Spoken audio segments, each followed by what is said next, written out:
Hi, I'm Matt Payne, and welcome to 20th Century Revolutions.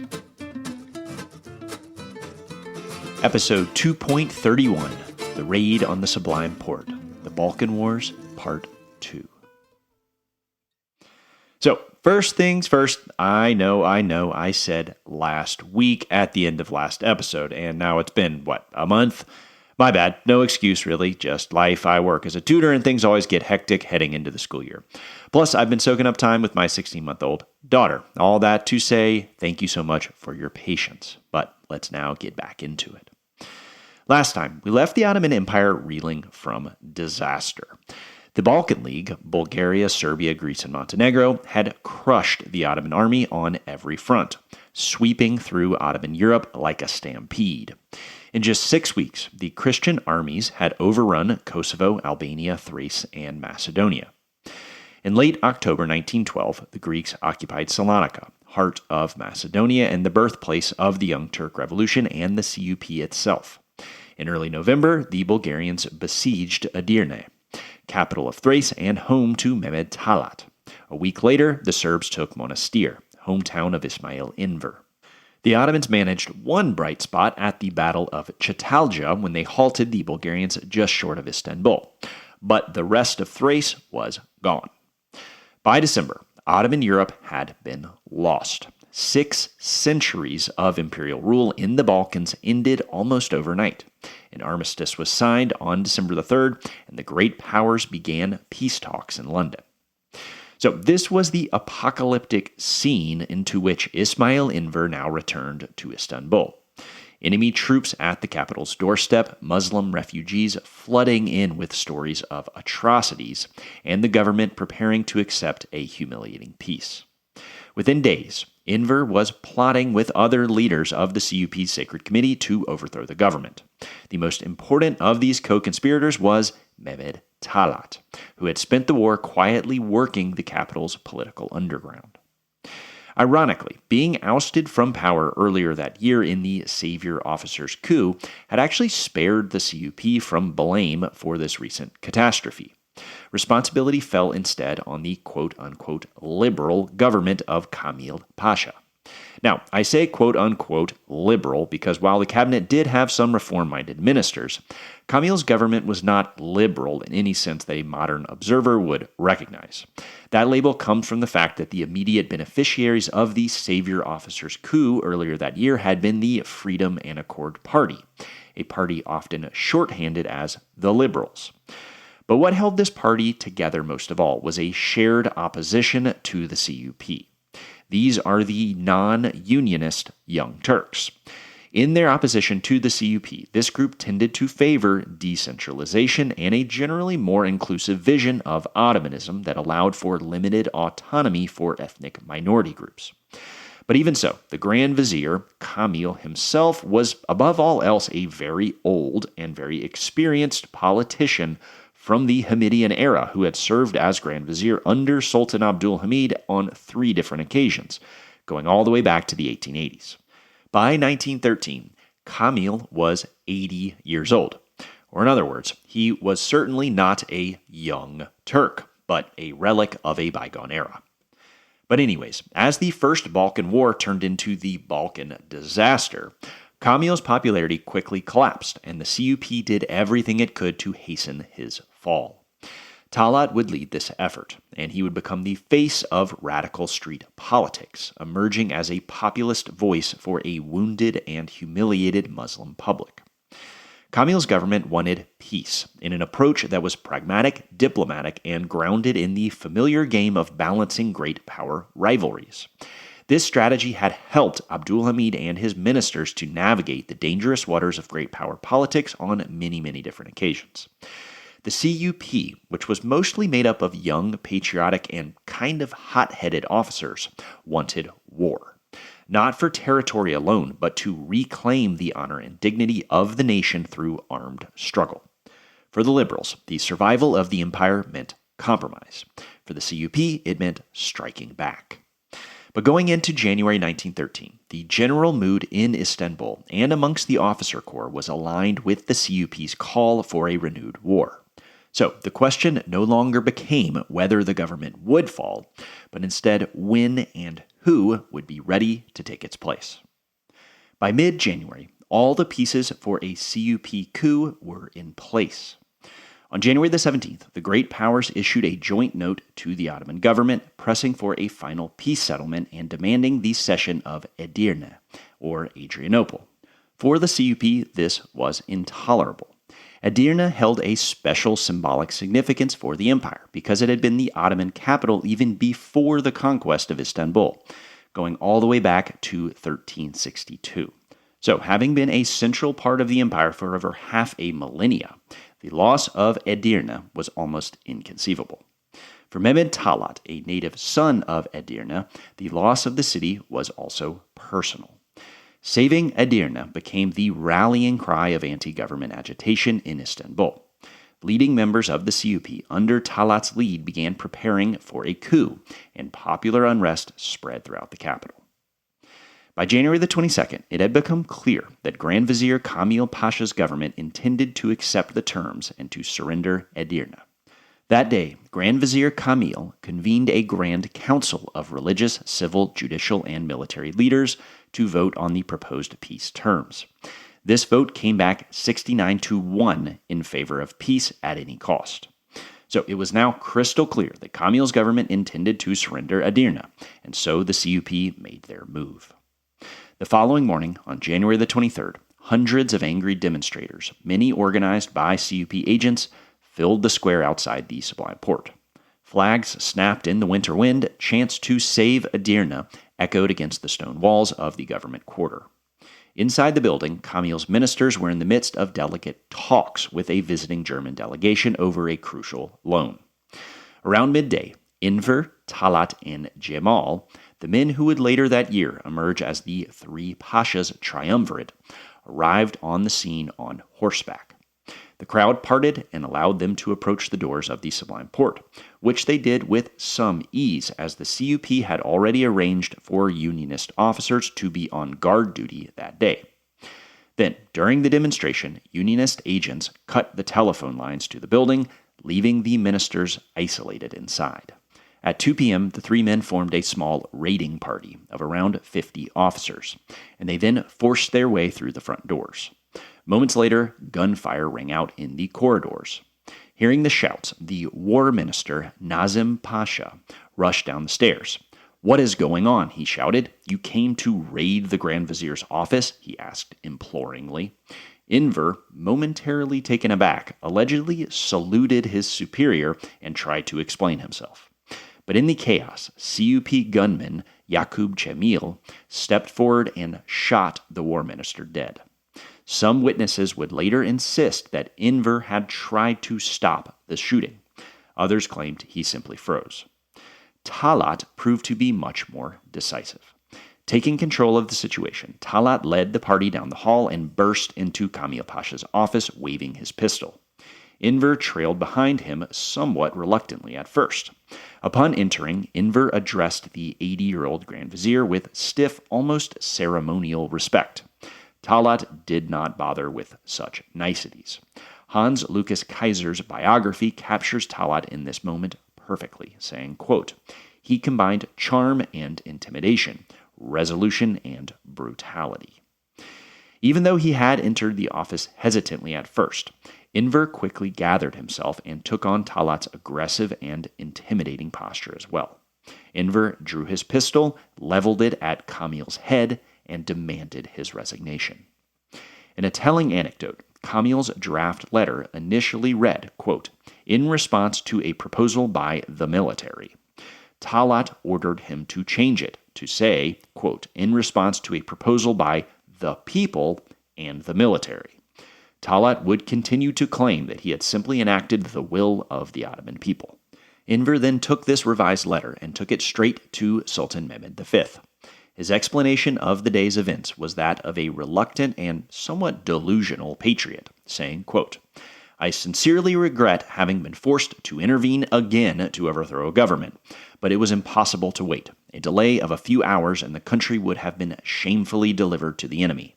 Our army has never been stronger, and I really see no reason that compels us to capitulate to such monstrous demands. Enver has often been positioned as the primary actor during the raid on the Sublime Porte. However, Enver's initial reluctance during the raid and his somewhat ashamed explanations afterward reveal Talaat as the primary driver of events. Enver had been the one who leveled his pistol at Kamil and compelled his resignation on the spot. Yet it was Talaat's political intensity, not Enver's military theatrics, that gave the raid its calculated momentum. Enver provided the coercion, Talaat provided the direction. This dynamic would carry forward in later years. Talaat remained at the Sublime Porte following the raid and temporarily established dictatorial control of the government. The translator from the German delegation, who were trapped in the building, described Talaat as, quote, immediately taking real state power and establishing, quote, absolute authority over the whole building. Knowing the power of public opinion from his experience as a CUP propagandist in Macedonia and more recently in Istanbul, Talaat immediately began sending telegrams out to the provinces.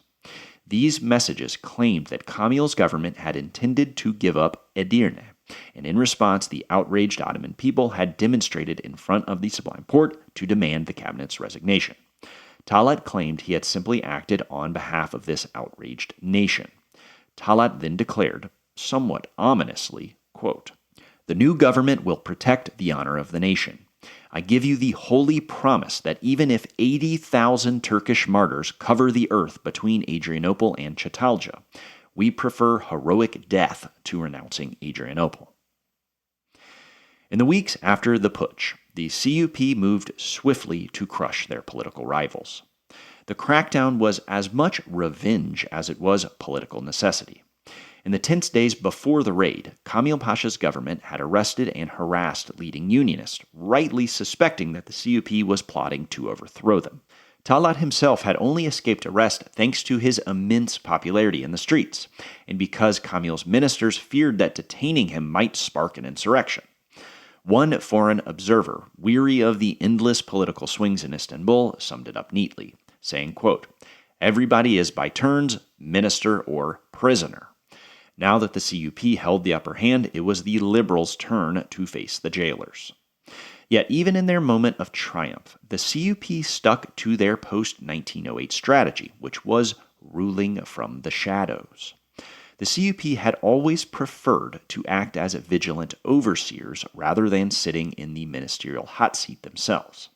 The raid on the Sublime Porte was now the third time they had intervened to topple a government they believed was about to surrender territory to the Balkan states and their great power backers.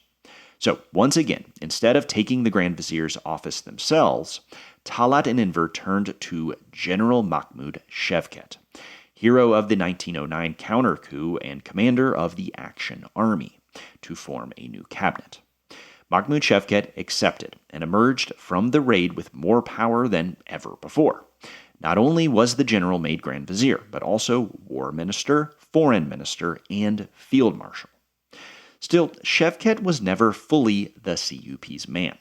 Their first choice for Grand Vizier had actually been Nazim Pasha, the very man killed in the Sublime Porte firefight. That irony gives weight to claims that Enver really had tried to stop Yaqub Cemil from pulling the trigger. It seems that his murder may have actually been an unfortunate accident, and that the CUP saw Nazim as one of their few allies in Kamil's government. But whatever the backroom intentions, Mahmud Şevket would form a new government in early 1913. And though the cabinet was backed by the CUP, it was still anchored in Şevket's own military power base and widely seen as a government of national unity, a coalition built for a single urgent purpose: to organize a campaign that might drive the Balkan League back out of Ottoman Europe. So, for now, the CUP remained what it had been since 1908, a secretive committee pulling the strings of power from behind the curtain, letting others occupy the Grand Vizier's chair. The open CUP dictatorship was still months away at this point, but the road to it was already being laid. And at the center of this process stood Mehmed Talaat. In the wake of January 1913, Talaat emerged as the undisputed leader of the CUP's Sacred Committee. Rank-and-file Unionists saw the putsch as his handiwork. One veteran member recalled, quote, "Afterward, everybody believed in him as their true head, with endless trust." Talaat's ascendancy within the party marked more than just personal dominance. It signaled the CUP's full embrace of his style: aggressive, authoritarian, and unabashedly populist. From this moment on, the party's political identity would increasingly be Talaat's political identity. And once the CUP finally steps out from behind the curtain to rule openly, it will be Talaat who will wear the crown. The dictatorship will be called the Three Pashas and include Enver and Djemal, but Talaat will be first among equals. But for the time being, Talaat was still content to let Mahmud Shevket's government do the visible work of governing while he pulled the strings from the shadows. And for Shevket's new cabinet, one issue towered above all others: the fate of the peace talks over in London. The first major consequence of the raid on the Sublime Porte was immediate. In late January, the Ottoman delegation in London walked out of the negotiations and refused to cede Edirne, or Adrianople. Shevket and the CUP were gambling that the Balkan League's fragile alliance could not last. If they held firm, perhaps another war would break out between the Balkan states before the Ottomans had to surrender the city. But in the short term, this gamble would be a disaster. The Bulgarians resumed their bombardment of Edirne and pressed the Çatalca line on the outskirts of Istanbul. In early February, Serbian heavy siege guns joined the Bulgarian batteries, tightening the noose. By late March, after 5 months under siege, Edirne was starving and dying. Food was nearly gone, disease was rampant. Bulgarian cavalry were now slipping through the lines. And on March the 26th, the Ottoman commander finally surrendered. 2 weeks later, on April the 15th, the Bulgarians agreed to an armistice at Çatalca. But farther to the west, the rest of Ottoman Europe was collapsing. The Greeks captured Yanina in Epirus, today in northern Greece, on March the 6th. The Montenegrins took Scutari, or Shkodër, in northern Albania just a week later. So, in the end, the CUP's defiant stand had brought no gains, only tens of thousands of new casualties, and the final loss of nearly every Ottoman stronghold in Europe. They had reignited the war to regain national honor, but instead they had brought only further humiliation and suffering. The First Balkan War officially ended on May 30th, 1913, with the signing of the Treaty of London. But since the Ottoman delegation had left the conference in January, they were not signatories. But the great powers declared that all Ottoman territory west of a line just outside Istanbul, called the Enos Media Line, would be ceded to the Balkan League, humiliating terms that Shevket's government never formally accepted. Now, there is one aside that we must discuss while we are talking about the Treaty of London, and that is Albania. The fate of Albania consumed much of the great powers' time in London. During the war, Montenegro and Serbia had overrun most of the Albanian lands of the Ottoman Empire. But Austria-Hungary and Italy in particular were determined to block Serbia from keeping it.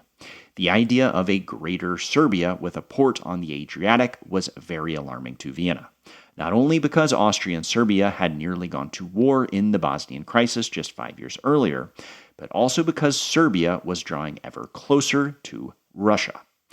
So, even without the Ottomans at the negotiating table, the great powers shut down Serbia and Montenegro's claims, meaning the Albanian question was kicked down the road, as the treaty stated that the fate of Albania would be determined by a great power delegation at a later date. Now, the Albanians themselves had actually already declared independence in late November 1912. But as so often was the case during this era, self-determination required a powerful patron.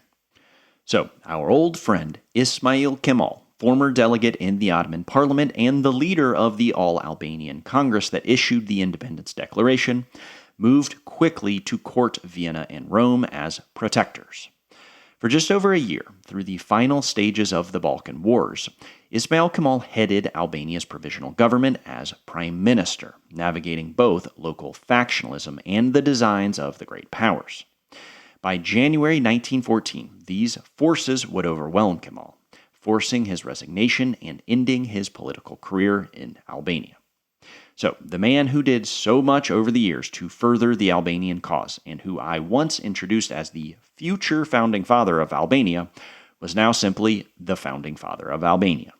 But he would quickly be relegated to the status of a national figure, without any real power in the new order. Like so many Ottoman-era leaders, he would be swept aside as a new world emerged after the Great War. Albania's final and secure independence would not come until the post-war peace settlements in Paris, years after Kemal's departure from the political stage. But now we return to Istanbul in 1913. For the government under Mahmud Shevket and the CUP, the potential loss of Albania was honestly the least of their worries. Because even if the ultimate status of Albania was left uncertain in the Treaty of London, the final terms stipulated that the Ottomans would lose 60,000 square miles of territory and close to 4 million inhabitants. The magnitude of this loss is hard to overstate. And yet there was still a glimmer of hope. On June the 1st, just one day after the treaty was signed, Greece and Serbia concluded a formal alliance pledging to keep Bulgaria out of Macedonia. Before the war, Bulgaria and Serbia had agreed on a division of the spoils, leaving a central disputed zone in Macedonia to be arbitrated by Russia. On the ground, however, the situation was already tilting against Bulgaria. The Greek army had occupied Salonika a day before Bulgarian troops arrived, boxing them out of the city entirely. Bulgaria had also concentrated its forces in Thrace, east of Macedonia, closer to Istanbul, where the fiercest fighting took place. The capture of Edirne and the assault of the Çatalca line had been decisive in defeating the Ottomans, and the Bulgarians believed these sacrifices entitled them to generous compensation. But with fewer Bulgarian troops in Macedonia, they lacked physical control of the territory. And as the old saying goes, possession is 9/10 of the law. Serbia, Greece, and Montenegro held most of Macedonia and were determined to keep it. For Bulgaria, the math seemed clear. They had borne the brunt of the war, seized Edirne, and pushed the Ottomans back to Istanbul. They wanted not only the disputed zone promised before the war, but a larger share of Macedonia. Yet Serbia, Greece, and Montenegro had no intention of yielding an inch. The Greek-Serbian alliance was a blunt warning. The other victors were closing ranks against them. So, in Sofia, the mood turned grim. The dream of a greater Bulgaria, so close after the triumphs of 1912, now seemed under siege by former allies. Bulgarian politicians thundered in parliament, officers seethed in the barracks, and the press clamored for action. The alliance that had shattered the Ottomans was coming apart, and within weeks the dispute over Macedonia would ignite the Second Balkan War. Throughout June 1913, the Bulgarian army gradually shifted west from Thrace into Macedonia. Small clashes with Serbian and Greek forces broke out, even as no formal declaration of war had been made. Diplomacy then soon collapsed. Bulgaria now demanded not only the entire disputed zone in Macedonia, but also territory held by Greece. And then on the night of June the 29th, Bulgarian troops launched a surprise attack along the Macedonian front. They hoped to catch the Serbs and Greeks off guard, to seize ground quickly and to claim it by force. But their opponents were better prepared than expected, and within days, Serbia and Greece counterattacked effectively. The Bulgarian gamble would backfire catastrophically and expose their diplomatic isolation. By mid-July, nearly every other Balkan state now saw an opportunity in Bulgaria's overextension. Romania, which had stayed out of the First Balkan War, invaded southern Dobruja on July the 10th, territory long coveted in Bucharest and now left dangerously exposed. 2 days later, the Ottomans struck from the east, launching an offensive into eastern Thrace aimed at retaking Edirne. Bulgaria now faced a war on 4 fronts, against Romania, Serbia, Greece, Montenegro, and the Ottoman Empire. The Second Balkan War would be short and decisive, lasting barely over a month, and Bulgaria would collapse on all fronts. For the Ottomans, the reopening of war brought a rare chance at redemption, and for Ismail Enver, a moment of personal triumph. On July 20th, an Ottoman force of more than 200,000 crossed the Anos-Media line into Bulgarian-held territory. Outnumbered and overextended, Bulgarian forces fell back toward their pre-war border. In their retreat, the Bulgarians abandoned Edirne, which they had seized only months earlier. The Ottomans initially advanced cautiously, but as Bulgarian resistance crumbled, the city lay wide open. Then, on July the 23rd, with no Bulgarian defenders left, Enver made a dramatic entry into Edirne. The stunt played brilliantly in the press. The hero of liberty from 1908 was now celebrated as the second conqueror of Edirne, a title first held by Sultan Murad I in the 1360s. This elevation reflected the near mythical status Enver gained on that day. Enver's dramatic re-entry into Edirne catapulted him and the CUP into unprecedented popularity. He claimed the recapture as his own personal victory, boasting, quote, "Now I have entered Edirne. The Bulgarians are retreating. I have taken artillery and equipment." And, quote, "I am happy as a child for having been the only one who could leap into Edirne in just one night." The Ottoman public embraced this heroic narrative without hesitation. After years of humiliation, the victory offered a rare spark of optimism, and that optimism now bore the CUP's stamp. To the Unionists, it also confirmed what they had always claimed, that only their party had the resolve to defend the empire when others faltered. Kamil Pasha's liberals had been ready to give up Edirne. Enver, Talaat, and Djemal had refused, and then been proven right. Most importantly, the CUP leaders themselves drew that very lesson. From the Sublime Porte coup in January to the hard-fought campaign in Thrace, the year's events seemed proof that only a strong, decisive, and if necessary, authoritarian leadership could save the state. The constitutional restraints of 1908 now looked like luxuries they could no longer afford. But victory was tempered by what Enver saw when he entered Edirne. The city was devastated. Thousands starving and sick, streets crowded with muhajir, Muslim refugees fleeing the atrocities in Macedonia, Albania, and Kosovo. Similar scenes played out in Istanbul, hardening Talaat and Djemal's conviction that the empire's Christian neighbors were existential enemies. The Balkan Wars had brought modern ethnic cleansing to southeastern Europe. Because the Christian states had won, it was Muslim communities, often in the very homelands of the Young Turk leadership, who suffered the worst. By the war's end, millions of Muslim refugees had poured into the empire. The mood among Unionist leaders turned dark. One veteran captured the feeling, saying, quote, "My whole spirit, my entire being screams vengeance, vengeance. Pity be upon us as Turks, as Ottomans, if we do not scream vengeance." Enver echoed the same letter in a letter to his wife, saying, quote, "The savagery the enemy has inflicted, a stone's throw from Istanbul.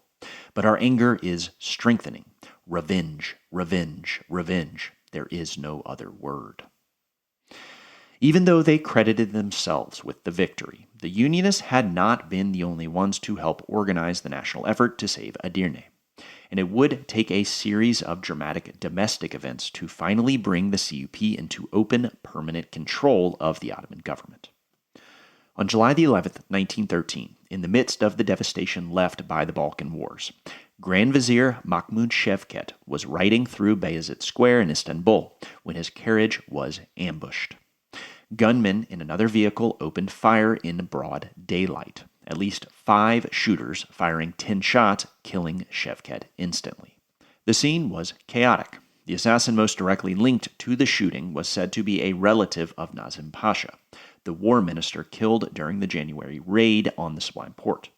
But the scale and coordination of the attack suggested broader political involvement. Many suspected ties to the Liberal Freedom and Accord Party, which had been ousted in that same January coup. If the aim had been to weaken the Unionists, though, the result was the opposite. The CUP seized the moment to crush their political enemies.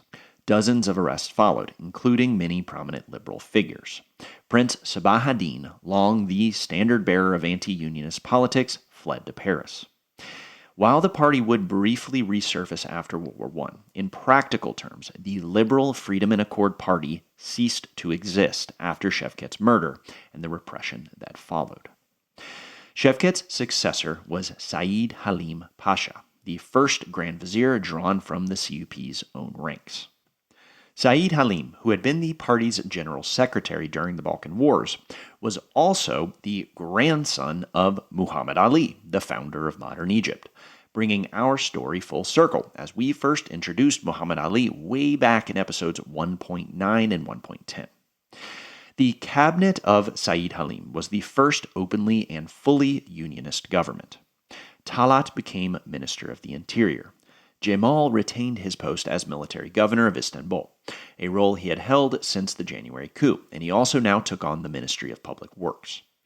Enver, only 32 at the time, had to wait a few months due to his age, before being appointed Minister of War in January 1914. By the end of 1913, the CUP dictatorship was no longer operating in the shadows. It was fully out in the open and dominated by three men: Enver, Djemal, and especially Talaat. In just half a year, the Ottoman Empire had gone from humiliation and near collapse to military redemption and one-party rule. The men who now held power believed that only they had the resolve and commitment necessary to protect the empire from imminent collapse, and they would stop at nothing to save the state. The victories of 1913 had come at a terrible price, but the disasters of the years ahead would prove far worse. So, join me next episode as we bring this season to a close and trace the beginnings of the CUP dictatorship in the Three Pashas.